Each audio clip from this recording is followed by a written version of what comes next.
আসসালামু আলাইকুম রহমতুল্লাহি ওবরকাতুহ। সম্মানিত দর্শক, ইরান এবং আমেরিকার যুদ্ধ এখন তুঙ্গে। আপনারা জানেন যে পাকিস্তানের মধ্যস্থতায় সুইজারল্যান্ডে বসে ইরান এবং আমেরিকার মধ্যে একটি সমঝোতা স্মারক স্বাক্ষরিত হয়েছিল, MOU, যেটার প্রেক্ষিতে একটি চূড়ান্ত যুদ্ধবিরতি বা যুদ্ধের অবসান সেগুলো নিয়ে আলাপ আলোচনা হচ্ছিল। ঠিক সেই সময়টিতে অল অন এ সাডেন হঠাৎ করে আবার সেই যুদ্ধের দামামা বেজে উঠল। যখন এ ধরনের সমঝোতা চলছে এবং উভয় পক্ষ যেখানে আশাবাদী ছিল, আমেরিকা এবং ইরান, ঠিক সেই সময়টাতে হরমুজ প্রণালী নিয়ে নতুন করে আবার উত্তেজনা দেখা দেয়। ইরান শর্ত সাপেক্ষে সেই হরমুজ প্রণালী খুলে দিয়েছিল। তাদের শর্ত হলো এই, যেটা তারা MOU-তে উল্লেখ করেছিল। MOU-তে উল্লেখ করেছিল যে এই জায়গা থেকে যেতে হলে ইরানকে ট্যাক্স দিতে হবে এবং ইরানের যে কর্তৃপক্ষ, সেই কর্তৃপক্ষ থেকে যথাযথ অনুমতি নিতে হবে। দুটো অংশ, একটা ওমানের অংশ আর একটা ইরানের অংশ। ইরানের অংশে যে সকল জাহাজ চলাচল করবে তাদেরকে ইরানের অনুমতি নিতে হবে, আর ওমানের অংশে ওমানের অনুমতি নিতে হবে, এবং এইভাবেই সমঝোতার স্বাক্ষর হয়েছে। এর বাইরে আরেকটা শর্ত ছিল যে হুথিদের উপরে আক্রমণ চলছে এবং লেবাননে যে আক্রমণ চালাচ্ছে এবং সৈন্য সমাবেশ করেছে ইসরায়েল, তো সেখানে মূলত যে হিজবুল্লাহ, তো হিজবুল্লাহর সাথে সেই যুদ্ধে বহু হতাহত হয়েছে এবং আপনারা জানেন যে ইরান প্রথম দিন থেকে হিজবুল্লাহর প্রমোটর। তো এক্ষেত্রে শর্ত ছিল যে ইসরায়েলকে এই আক্রমণ বন্ধ করতে হবে, লেবাননের মাটি থেকে তাদের সৈন্য ফিরিয়ে আনতে হবে এবং যে সকল এলাকা তারা দখল করে নিয়েছে লেবাননের, সেগুলো ফেরত দিতে হবে। তো এগুলো নিয়ে টানাপোড়েন কথাবার্তা চলছিল এবং আপনারা জানেন যে ইতিমধ্যে এটা তৃতীয় দফা যুদ্ধ। এর আগে দ্বিতীয় দফা যুদ্ধ হয়েছে, প্রথম দফা যুদ্ধ হয়েছে এবং উভয় যুদ্ধেই, প্রথম এবং দ্বিতীয় দফা যুদ্ধে আমেরিকা এবং ইসরায়েল শোচনীয়ভাবে পরাজিত হয়েছে। অন্যদিকে ইরানের যথেষ্ট ক্ষয়ক্ষতি হয়েছে, কিন্তু তাদের যে আত্মমর্যাদা, তাদের যে সামরিক সক্ষমতা, এটি খোদ আমেরিকা এবং ইসরায়েলকে অবাক করে দিয়েছে। এবং আমেরিকা এবং ইসরায়েলের সৈন্যদের মধ্যে যে কী পরিমাণ প্যানিক, যেটি কল্পনা করতে পারবেন না। অনেক, মানে এটা সংখ্যা দিয়ে বলা যাবে না, হাজার হাজার ইসরায়েলি সৈন্য এবং আমেরিকান সৈন্য তারা মানসিক ভারসাম্য হারিয়ে ফেলছে এই দীর্ঘ যুদ্ধে। ভারসাম্য হারিয়ে ফেলছেন স্বয়ং ডোনাল্ড ট্রাম্প। তিনি, আপনি দেখবেন যে গত 2-3 মাস বা 4-5 মাস ধরে যে সকল কথাবার্তা বলছেন, এত হাস্যকর যে আমাদের দেশে কোনো, যাকে বলা হয়, আমাদের দেশে একজন লোক আছে ভাইরাল সিদ্দিক, মানে তিনি অনেক কথা বলেন। আমার কাছে মনে হয় যে ডোনাল্ড ট্রাম্প ইদানিং যে সকল কথাবার্তা বলছেন বা যে সকল কর্মকাণ্ড করছেন, সেটা ভাইরাল সিদ্দিকের যে কর্মকাণ্ড সেটাকে হারিয়ে গেছে। এখন সেই ডোনাল্ড ট্রাম্প, তিনি নিজেও কতটা ভীত সন্ত্রস্ত তার একটা উদাহরণ দিই। তিনি তুরস্কে একটা বৈঠকে ছিলেন। তো সেখানে তিনি, তাকে বহন করার জন্য নতুন যে একটা এয়ারক্রাফট কাতারের আমির তাকে দিয়েছেন, অত্যন্ত বিলাসবহুল, এটাই তিনি চলছিলেন এবং তিনি খুব প্রশংসা করছিলেন যে এর চাইতে ভালো নিরাপদ এয়ারক্রাফট আর হতে পারে না। এবং আমেরিকা নিজে চেষ্টা করলো এয়ারফোর্স ওয়ানে সংযুক্ত প্রেসিডেন্টের যে বহরে সংযুক্ত এই কাতারের যে বিমানটি, এরকম বিলাসবহুল, নিখুঁত, নিরাপদ বিমান আমেরিকা তৈরি করতে পারতো না। তো সেই প্রিয় বিমানটি হঠাৎ করে যখন ইরান আক্রমণ শুরু হলো এবং ইরান যখন পাল্টা আক্রমণ করা শুরু করলো, ঠিক সেই সময়টাতে তিনি যখন ওই তুরস্ক ত্যাগ করবেন, তখন তিনি আর সেই কাতারের বিমানে চড়তে সাহস পেলেন না এবং তিনি সেই তার যে পুরনো বিমান, এয়ারফোর্স ওয়ানের যে বোয়িং 747 যে পুরনো বিমান, যেটি ট্রাস্টওয়ার্দি, বিশ্বস্ত এবং মোর ইফেক্টিভ, মিলিটারিলি ইফেক্টিভ, সেই বিমানে চড়ে তিনি সেই তুরস্ক ত্যাগ করলেন। এরপরে যেটি হলো, তিনি ৩ থেকে ৪ বার বলছেন যে, "আমি ইরানের ১ নম্বর টার্গেট। ইরান আমাকে মেরে ফেলবে। ইরান আমাকে যেকোনো সময় মেরে ফেলবে এবং আমাকে যদি মেরে ফেলে তাহলে আমি হুকুম দিয়ে রেখেছি আমাদের যত ক্ষেপণাস্ত্র আছে সেই ক্ষেপণাস্ত্র দিয়ে আমেরিকাকে মানে তার সর্বশক্তি আমেরিকা নিয়োগ করে ইরানকে মাটির সঙ্গে মিশিয়ে দেওয়া হবে।" ইতিমধ্যে তার একজন খুব ঘনিষ্ঠ সহযোগী, তার একটা ন্যাচারাল ডেথ হয়েছে। এটা নিয়ে ইরান খুব মশকরা করেছে যে এত আগে, সে তো আমাদের হিট লিস্টে ছিল, হত্যার তালিকায় ছিল, সে এত আগে মারা গেল, এটা কী ধরনের কথা হলো, এবং এটা নিয়ে আমেরিকাতে একটা ভীতি ছড়িয়ে পড়েছে। অন্যদিকে ইরান গোপনে একটা হিট লিস্ট করেছে, অলমোস্ট ২০ জন একটা টার্গেটেড। তো এর মধ্যে ইমানুয়েল ম্যাক্রো আছে, দেখলাম যে ইটালির যে প্রধানমন্ত্রী তিনিও আছেন, ডোনাল্ড ট্রাম্প তো অবশ্যই আছেন।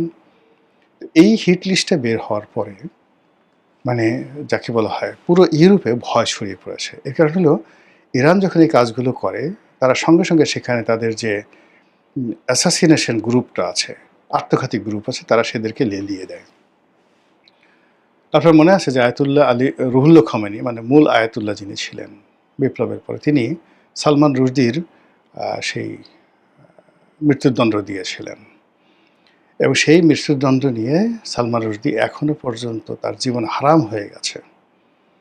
ইতিমধ্যে কয়েক দফা তার উপর আক্রমণ হয়েছে। একবার তো তার চোখে মানে আক্রমণ করে তার একটা পুরো চোখ নষ্ট করে দিয়েছে, এবং এখনও পর্যন্ত ব্রিটিশ গোয়েন্দা সংস্থা তাকে সার্বক্ষণিক মানে তাকে নিরাপত্তা দিতে দিতে মানে ব্রিটিশ দেউলিয়া হওয়ার মতো অবস্থা।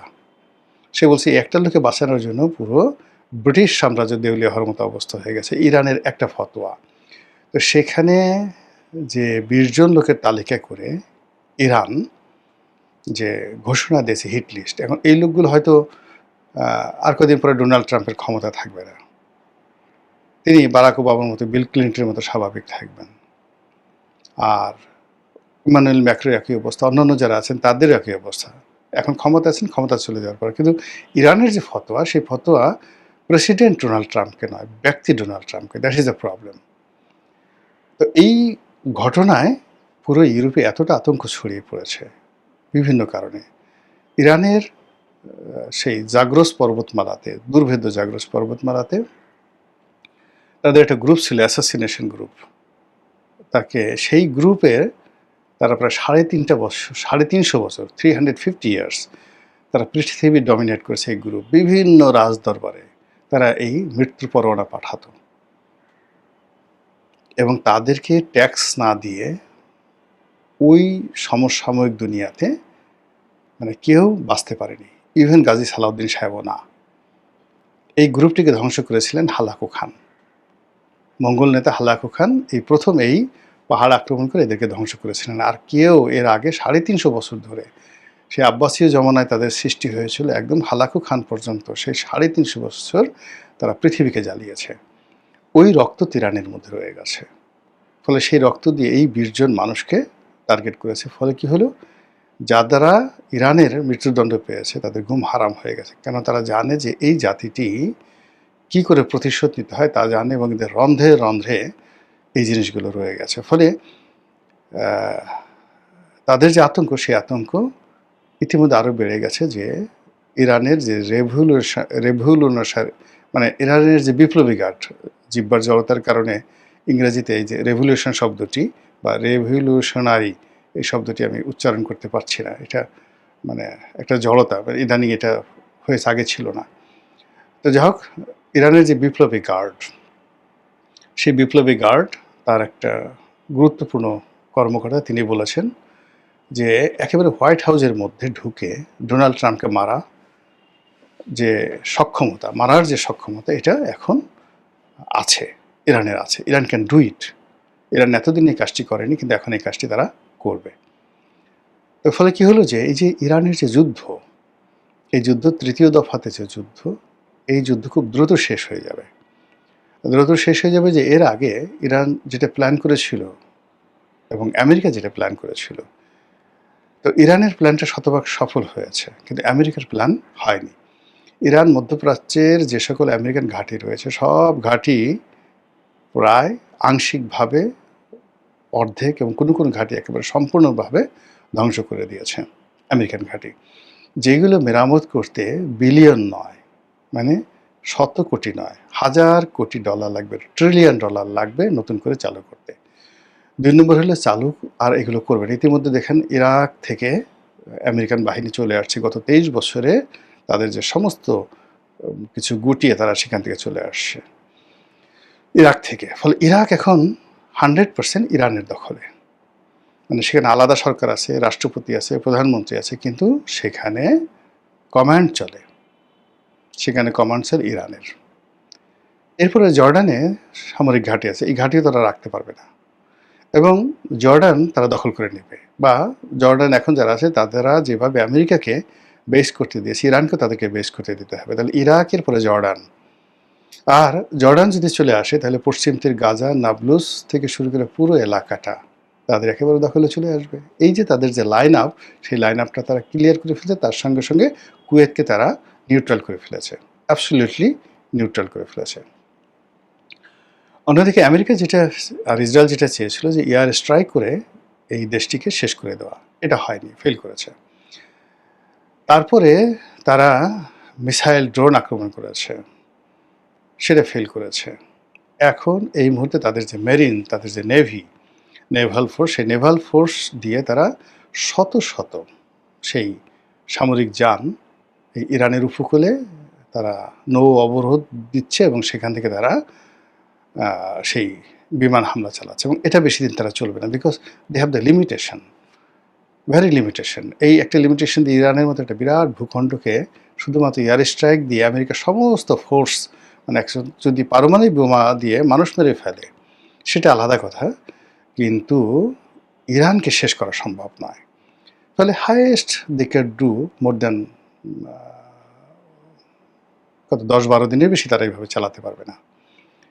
তখন কি হলো, আগে নৌবাহিনী ব্যর্থ হয়েছে, বিমান বাহিনী ব্যর্থ হয়েছে, এবার নৌবাহিনী ব্যর্থ হলো। আর নৌবাহিনী, বিমান বাহিনী ব্যর্থ হলে যে তারা যে মূল যে যুদ্ধর যে ইনস্ট্রুমেন্ট, যেটা হলো স্থল যুদ্ধ, ইনফ্যান্ট্রি, পদাতিক ডিভিশন, এটাকে নিয়ে তারা সামনে এগোবে, এটা একেবারে অসম্ভব বিষয়। ফলে কি হলো, এই যে বিশ্ব অর্থনীতি, বিশ্ব রাজনীতি আবার ধপাস করে পড়তে যাচ্ছে। ইতিমধ্যে আপনারা দেখেছেন যে এই ইরান এবং আমেরিকার এই যুদ্ধে চীনের মতো শক্তিশালী অর্থনীতি প্রায় দেউলিয়ার পর্যায়ে চলে গেছে। এই প্রথম তাদের যে জিডিপি নিম্নগামী, যেখানে তারা 9%, 10% জিডিপি তারা করেছে ধারাবাহিকভাবে গত 10-12 বছর ধরে, সেখানে এই প্রথম তাদের জিডিপি নিচের দিকে নেমে এলো। যদি এই হয় এদের অবস্থা, রাশিয়ার অবস্থা কি হয়েছে, আমেরিকার অবস্থা কত খারাপ, এবং ইউরোপে যারা থাকেন, আমার এই ভিডিও দেখেন, তারা বুঝতে পারছেন যে ইউরোপে এখন চাকরির বাজার, আয় রোজগার, টিকে থাকা কতটা কঠিন। আর আমেরিকার কথা তো বাদই দিলাম, এমনকি আমাদের পার্শ্ববর্তী দেশ মালয়েশিয়া, ইন্দোনেশিয়া, সেখানেও হাহাকার। ভারত তছনছ হয়ে গেছে। বাংলাদেশ যে কীভাবে বেঁচে আছে একমাত্র আল্লাহই আমাদেরকে বাঁচিয়ে রেখেছে। ফলে এই যে ইরানের এবং আমেরিকার যে যুদ্ধ, এটি তৃতীয় দফার যুদ্ধ। এই তৃতীয় দফার যুদ্ধ খুব দ্রুত শেষ হয়ে যাবে, কিন্তু এই তৃতীয় দফার যুদ্ধ নিয়ে আবার যে একটা তৃতীয় বিশ্বযুদ্ধ হবে, এই সম্ভাবনা ইরান উড়িয়ে দিয়েছে। ইরান এখন পশ্চিমাদের কোমর এমনভাবে ভেঙে দিয়েছে যে এই তৃতীয় যুদ্ধের পরে, পরাজয়ের পরে, আগামীতে তাদের মূল কাজ হবে ইসরায়েলকে ফিনিশ করে দেওয়া, এবং সেই কাজটি তারা করবে। এবং তখন ইউরোপকে, সেই গাজী সালাউদ্দিন যেভাবে জেরুজালেম অধিকার করার পর সমস্ত ইউরোপের যে সম্মিলিত শক্তি বসে মূলা খেয়েছিল, এবং রাজা রিচার্ড থেকে শুরু করে অন্যান্য যে সমস্ত বিখ্যাত সম্রাট, তারা যেভাবে সালাউদ্দিন সাহেবের সাথে সন্ধি করে ওখান থেকে প্রাণ নিয়ে ফিরেছিল, একই অবস্থা মধ্যপ্রাচ্যে আবার নতুন করে ঘটতে যাচ্ছে বলে আমার কাছে মনে হচ্ছে। মহান আল্লাহ আমাদের সবাইকে হিদায়াত দান করুন এবং হেফাজত করুন। আসসালামু আলাইকুম ওয়া রাহমাতুল্লাহি ওয়া বারাকাতুহু।